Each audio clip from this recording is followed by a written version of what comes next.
রাজ্য ও জেলা নেতৃত্বের নির্দেশে বোলপুর সাংগঠনিক জেলার 34টি মণ্ডলে আয়োজিত দীনদয়াল উপাধ্যায় প্রশিক্ষণ শিবিরের অংশ হিসেবে বোলপুর মণ্ডলের দুদিনের প্রশিক্ষণ শিবির রবিবার শেষ হয়। বোলপুরের সানাই অনুষ্ঠান ভবনে মণ্ডল সভাপতি কাঞ্চন ঘোষের নেতৃত্বে অনুষ্ঠিত এই শিবিরে প্রায় 250 কর্মী অংশগ্রহণ করেন। উপস্থিত ছিলেন বুথ সভাপতি শক্তি প্রমুখ, ইনচার্জ সহ দলের বিভিন্ন সাংগঠনিক নেতৃত্ব। মণ্ডল সভাপতি কাঞ্চন ঘোষ জানান, কর্মীদের সক্রিয় অংশগ্রহণ ও নিষ্ঠার ফলে প্রশিক্ষণ শিবির সফলভাবে সম্পন্ন হয়েছে। তিনি বলেন, ভারতীয় জনতা পার্টি সাধারণ মানুষের সুরক্ষা ও সেবার আদর্শে বিশ্বাসী এবং ডক্টর শ্যামাপ্রসাদ মুখার্জি ও দীনদয়াল উপাধ্যায়ের আদর্শ অনুসরণ করেই দল পরিচালিত হয়। পাশাপাশি তিনি দাবি করেন, অপরাধমূলক কর্মকাণ্ডে জড়িত বা দুষ্কৃতীদের বিজেপিতে কোনো স্থান নেই। দল সর্বদা আদর্শ, শৃঙ্খলা ও সাংগঠনিক মূল্যবোধকেই সর্বোচ্চ গুরুত্ব দেয়।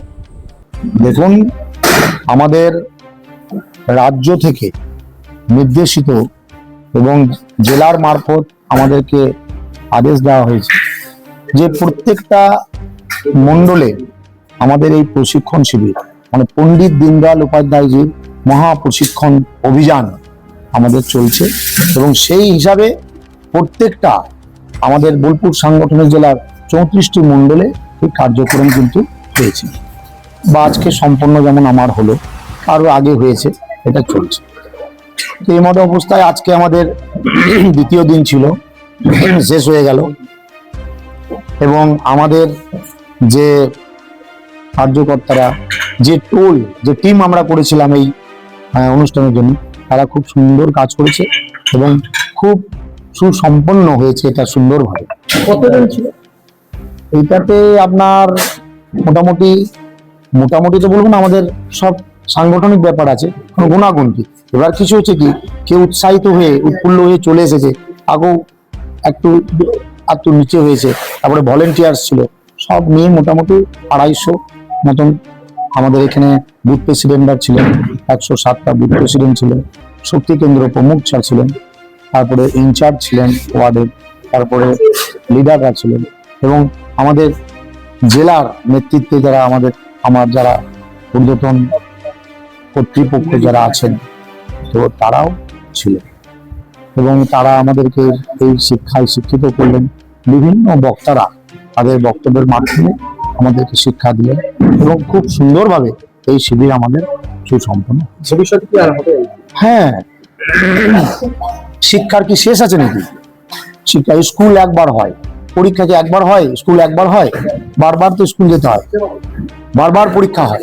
সেরকম শিবির আমাদের বারবার হবে এবং এটা আরো ঘন ঘন হবে, কারণ যারা তৃণমূল শিক্ষায় শিক্ষিত তারা তো বিজেপিতে ঢুকতে চাইছে, আর আমরা বিজেপিতে সবাইকেই তো আমরা নিতে চাইছি, কিন্তু সেই চোর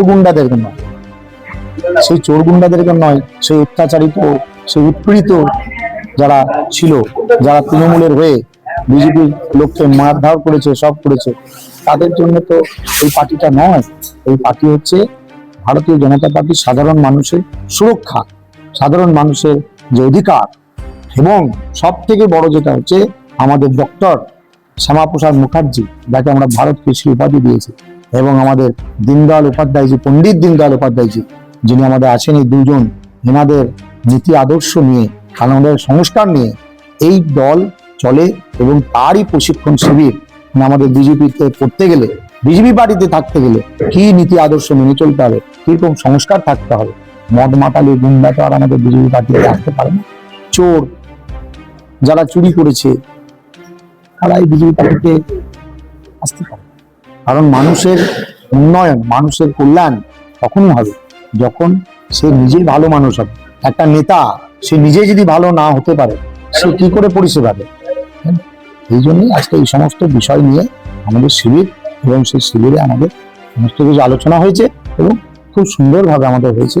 আশা করি আমাদের এই বোলপুর নগর বা বোলপুর টাউন আমাদের হচ্ছে এটা কেন্দ্র, আমাদের বোলপুর সাংগঠনিক জেলার কেন্দ্র, তো যেটাকে রাজধানীর বলতে পারি আমরা, বোলপুর সাংগঠনিক জেলা। তো সেই হিসাবে এটা খুবই একটা ভালো মাত্রা পেয়েছে, ভালো হয়েছে। আর এর জন্য সমস্ত আমার কার্যকর্তাদের, আমার মন্ডলের কার্যকর্তা, আমাদের শক্তি কেন্দ্র প্রমুখ, আমাদের ইনচার্জ এবং আমার যে টোল যে টিম আমি বানিয়েছিলাম তাদেরকে সকলেই আমি সকলকে অসংখ্য ধন্যবাদ জানাচ্ছি।